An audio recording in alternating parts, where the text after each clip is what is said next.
Hi, first off, I want to say thank you to David and the Product Elevation team for honoring me with the chance to speak at this event about something I feel very passionate about. Also, thank you so much to everyone who's taken the time out to join this session. I'm excited to share with you my ideas on how to organize your product design team and future proof it for growth. So, first, I'll give you a little insight into who I am. Genius is the ability to reduce the complicated to the simple. I think that quote perfectly sums up how I feel about myself, not only as a designer, but as a person. I believe that a positive experience, whether it's digital or in person, is achieved by simplifying complicated ideas. Good UX is invisible. A helpful mentor or teacher breaks down difficult concepts into easy to understand components. A skilled coach shows how to take a large, scary goal and divide it up into smaller, easier to achieve goals. A mom teaches her children how to do tasks step by step.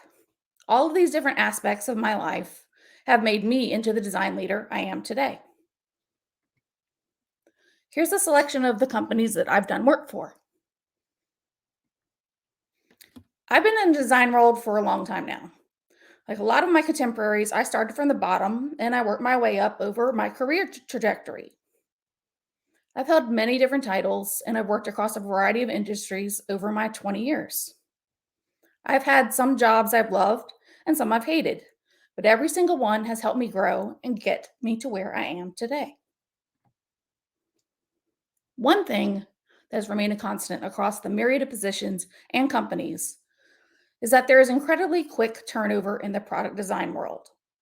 I've seen a lot of ways to run and not run design teams over that time. I've always taken mental notes and thought about what I would do differently as a design leader to build teams that last. So, why is that important? 51% of designers begin looking for new opportunities within a year due to poor leadership and stagnant growth. And that statistic was taken a few years ago when this case study was first initiated. Gartner recently released a report that said we can expect a 20% increase to employee turnover post pandemic. Those aren't great odds. So, how do we get them to stay? At the time I started this, I was struggling with stagnancy in my own position. So I took a look at how a stale design org can revitalize it for growth and opportunities, scaling, and employee retention. Utilizing research from other orgs who have scaled successfully, voices in the industry for design leadership, and my own findings, I outlined a process to transform our team. So, where did I start? Like any other user experience problem, the key to designing an organization that works for everyone is to listen to your users. In this case, that means the members of your team. So you have to dig deep and get to the root of systemic problems and find out what the people want. What initially began as a personal project out of frustration with my own growth on an idle team eventually grew into this full blown case study. The main obstacle I faced with this research was lack of resources and support from management. So I did what any leader does, figure it out anyway. In my spare time, I conducted all research, interviews, surveys, data analysis, and process creation for this project. And then I turned it into a proposal for departmental expansion and title review. One of the biggest deficits to our design org was that we lacked a career ladder that enabled any kind of growth and development. So, what's a career ladder? A career ladder provides opportunities for lateral and vertical moves through learning opportunities and collaboration, and gives design a voice at multiple levels. It's not an indicator of team member importance, or should it be used as a tool for micromanagement. It defines paths for career advancement. It's a way to keep a pulse on the goals and skills of our team and members. And it's a general framework that outlines the structure of the team or department. It can provide a clear depiction of all the cogs in the machine and how they work together.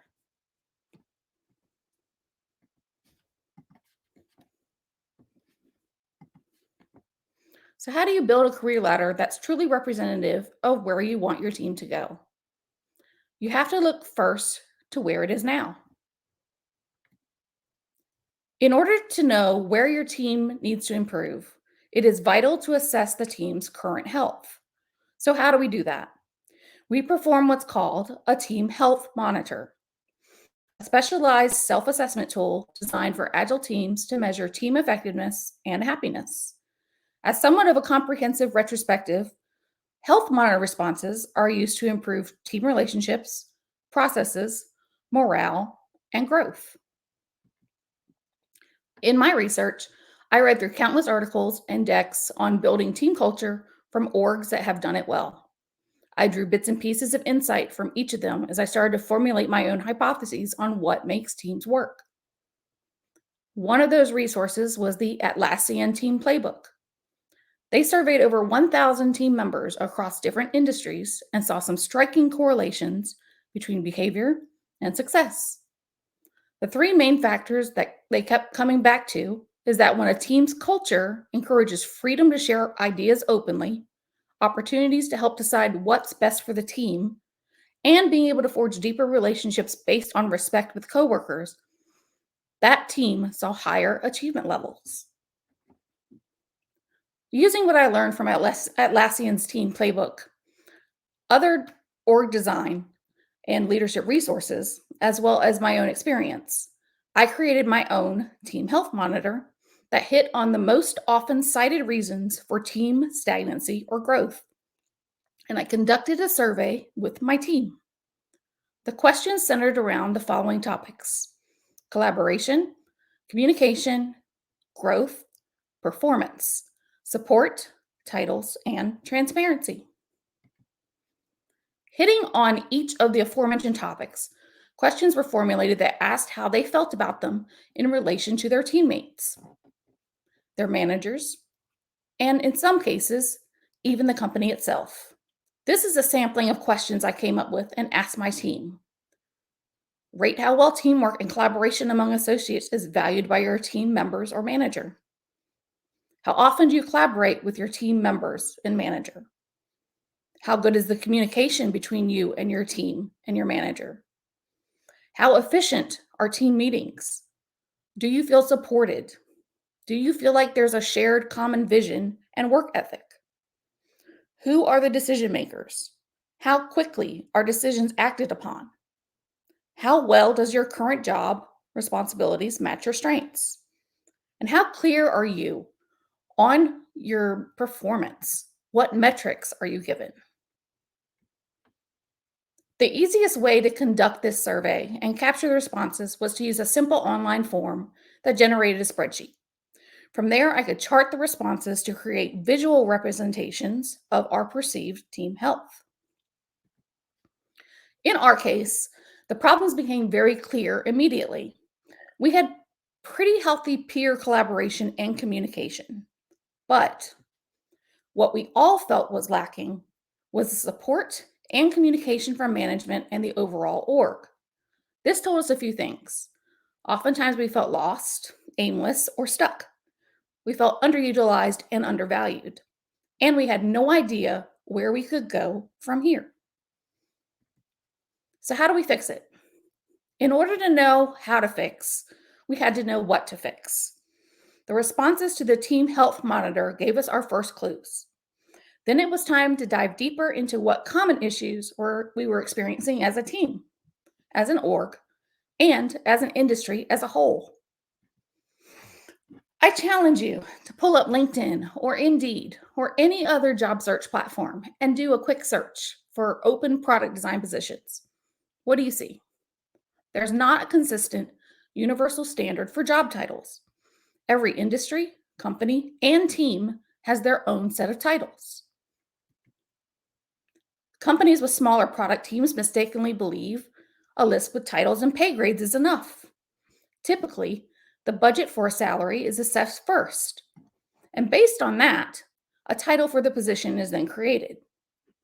The underlying problem with this methodology is that the team has one idea of what skills and experience they need for a role, and how they perceive that level of expertise is usually gauged differently than how it is viewed by the organization.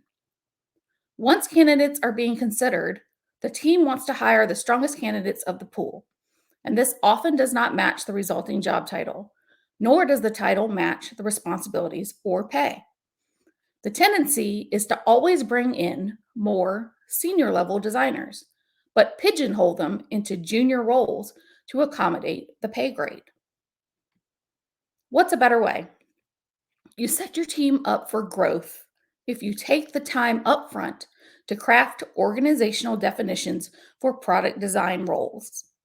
This not only provides clarity on responsibilities, but helps when structuring career paths within the team and greater org.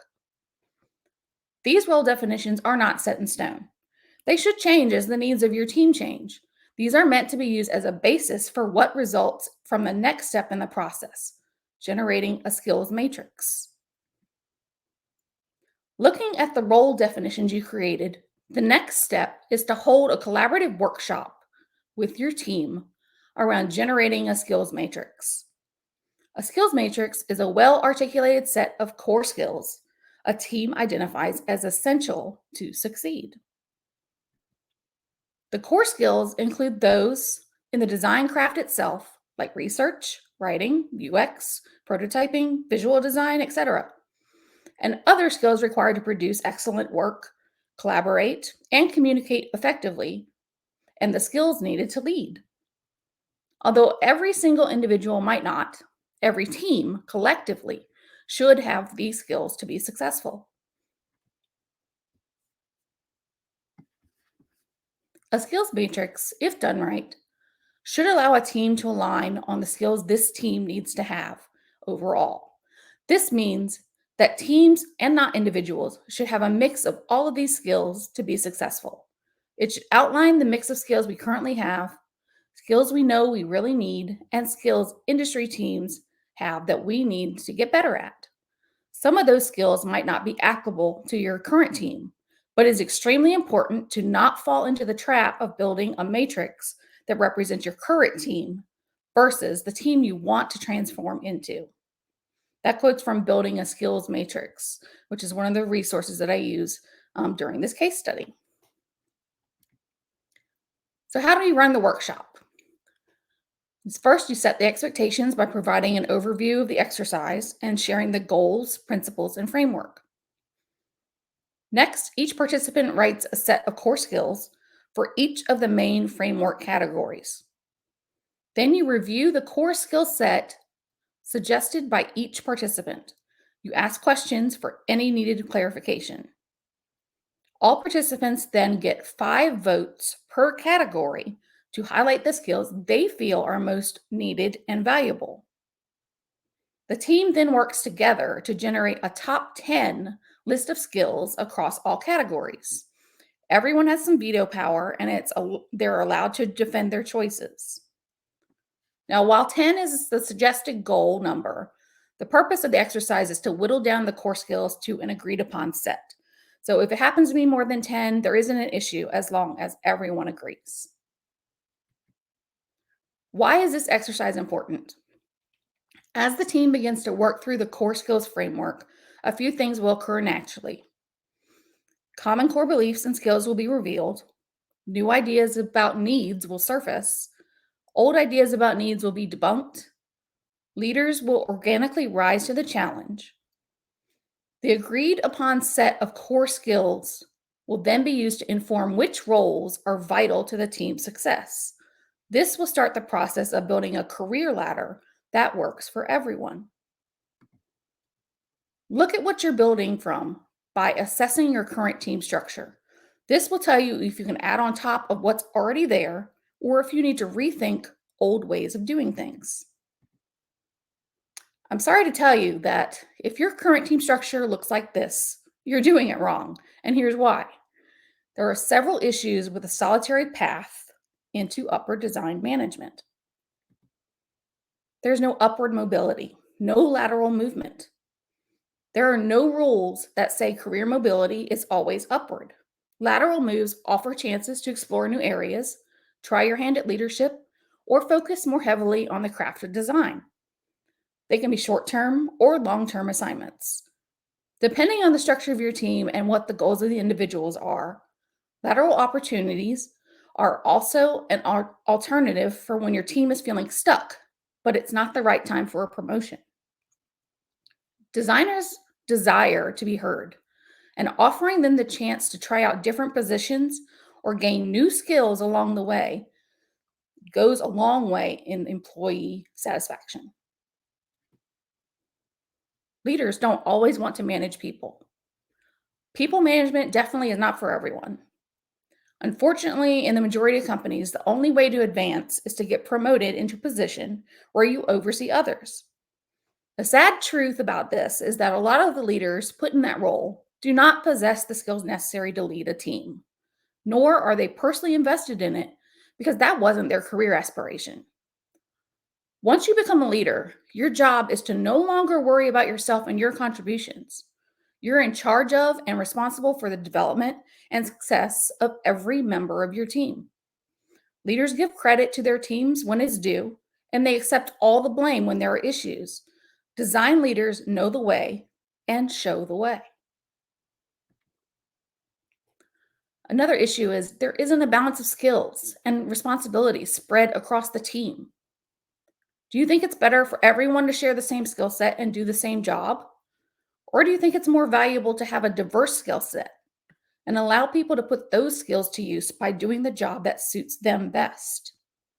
If you answer the former, we have a problem. A balanced and successful team is comprised of an array of talent that works to its strengths.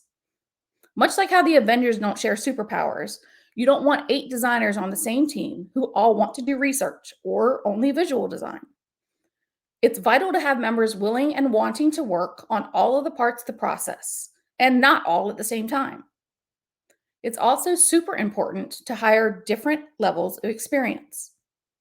You can't have a team of all seniors and then not understand why they're getting frustrated with the types of projects they're on and how their time is spent. Junior designers can alleviate a lot of the craft work that seniors get bogged down in, which then enables them to focus on bigger challenges and mentor junior designers in the process. There's no opportunity for advancement on solitary career paths because there's only a single position to move into. How do you distribute and delegate the work evenly? How do you involve your team in the decision-making process? And who gets a say? How can you foster deep relationships when there is subconscious competition for that one promotion? And I cannot emphasize this enough. Promote players whose actions earn game time. There is nothing more discouraging to a team than watching someone get promoted who has not earned it. Simply having seniority is not a reason for promotion. Examine the results. Who delivered? Who fell short? Who goes above and beyond? Who does the bare minimum? These are all good gauges of performance when deciding who to give a boost. There's very little delegation in a solitary career path, which makes everyone feel like they have to work on everything all the time. Unicorns are not real, no matter how magical they seem. The talent you hire may have the skills to do it all, but a good leader won't let them. Instead, a manager invested in their growth would do everything in their power to limit distractions, blockers, and busy work so their designers can focus on what they were hired to do. This may require delegation of tasks or you stepping up and taking one for the team. Your job is now to create the least stressful and most supportive environment possible so your team not only wants to work, but wants to work hard for you because they know you have their backs. Here's a team from Organizational Design for Teams, or a quote from Organizational Design for Teams that really speaks to this. If done well, team members will learn to appreciate the ability to remain focused on the work instead of being sucked into the work about the work that insidiously steals a surprising amount of time. Much of what causes designers distress in their work is the result of flawed operations. The symptoms of lack of delegation include trouble coordinating internally, particularly around processes, communications, and file management. There's difficulty collaborating with other parts of the organization, inappropriate staffing on projects and programs, lack of visibility into related work streams or duplicate efforts, and measurement is non existent. Another huge issue with solitary career paths is that it creates silos in not just the types of projects, but also in the types of roles and responsibilities assigned. Give your employees the power to do their jobs, welcome their ideas, champion them up to decision makers, allow them to contribute and feel like they can make a difference. Feeling underappreciated and left out of crucial conversations is extremely damaging to morale. Invite your designers to the decision making table. Listen and respond thoughtfully. So, what should a career ladder look like? And how can we take everything we've learned about our team so far into consideration? The role of designer is in continuous flux. New fields are emerging all the time, and rising technologies give birth to new skill sets. Product designers, in particular, always think about flow. It's imperative to figure out how to continue to grow the roles of highly seasoned design ICs, which are individual contributors, without pushing them into management or leading them to think that they need to become managers to be successful. So, how do we achieve this? By utilizing a multi path career ladder approach, we can better match team members to their strengths and skills. So, this is an example taken from Atlassian. They have a dual track ladder that splits once the designer has reached a senior level and decides whether they wish to pursue craft leadership or people leadership. Here's another example by Alex Jones from Prototyper that he calls the branching career path. Again, you see that there is a split and it happens at the senior level, but there are further breakdowns into branches of craft specialization. Claudia Love published a similar parallel career track for the design org at Cisco Umbrella, as did the design team at Spotify, both once again denoting a choice at the senior point of their career. But what about those that don't really know quite where they belong? They may love to design and deep dive into UX, but they also get a kick out of sharing those skills with others. Why do they have to choose one or the other? The most successful product design teams all have one thing in common. They don't have everyone in the same type of role on the same path, and building flexibility into the structure helps guide your team without force and allows for future expansion if you want to add more branches later on. With a three-prong approach, the team is organized into three sectors: craft leadership, people leadership, and a hybrid of both. These three forks may intertwine at points on the career ladder, but for the most part, they remain separate and denote a choice. Allow your team members to choose where they feel they fit best. Of course, as their mentor, you can guide them if you see something in them that you wish to foster. But remember, it is their choice. If they wish to remain focused on the hands on design work, but want to elevate their skills, then craft leadership is most likely for them. Here, as an IC, they will focus on product problem solving, roadmap influence and impact, and mentoring other designers in craft execution. Designers drawn to helping others, creating processes, and dedicated to helping things run smoothly may be suited to people leadership. This is where natural born leaders rise to the challenge. They use empathy and trust as tools for managing and building robust teams. For those that want the best of both worlds, there is a hybrid option of both craft and people leadership.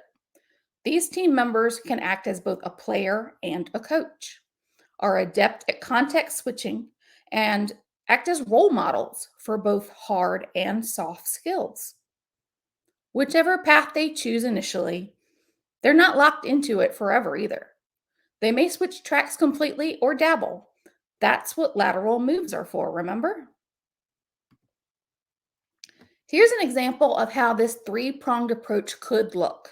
You'll find that as your team grows, you may need to branch off even further into smaller squads and teams, each with their own focus. As it expands, the structure will flatten out, and the flexibility of lateral moves will allow for horizontal movement across the entire team. The once vertical ladder now more closely resembles a customer journey map where your team members develop at different points along the way. Now it's time to take all you've learned and apply it to your team. To make your collective vision a reality, use the steps I've outlined to craft your own product design career ladder. As a review, you're going to use the results of the Team Health Monitor to create goals for improvement. Assess your team's current titles and what they really mean. Generate your team skills matrix. Define the product design roles needed to achieve the goals in the core skill framework. And then looking at that core skills framework, set aside time with each team member to go over their skills and goals. You'll then use this assessment for placing them on a career track. If you reorg into a multipath structure that has defined growth opportunities for craft leadership, people leadership, and a hybrid of both, you will start to see your team thrive. Then you're going to evaluate how the team conveys performance metrics and rewards hard work. Your team needs to know how they stack up against expectations, but it's also imperative to recognize them for their efforts. Teams that are missing either one of those guiding lights are wandering around in the dark, hoping they don't stumble. And I'd like to talk for just a moment about a very important detail that can make or break your team. And that is creating a culture of psychological safety. What does that mean? It's one of the biggest reasons why anyone leaves a job in any industry at any level. It's because of workplace toxicity. The most important thing to remember is that employees are people, and people need to feel valued, respected, heard, seen, and appreciated to thrive. When you embed that amount of empathy into your culture, you foster more collaboration, communication, positivity, and growth. And using this process to give your team members a seat at the decision making table to voice their opinions and ideas without judgment and to have a say in how their team is built is a great place to start. Thank you.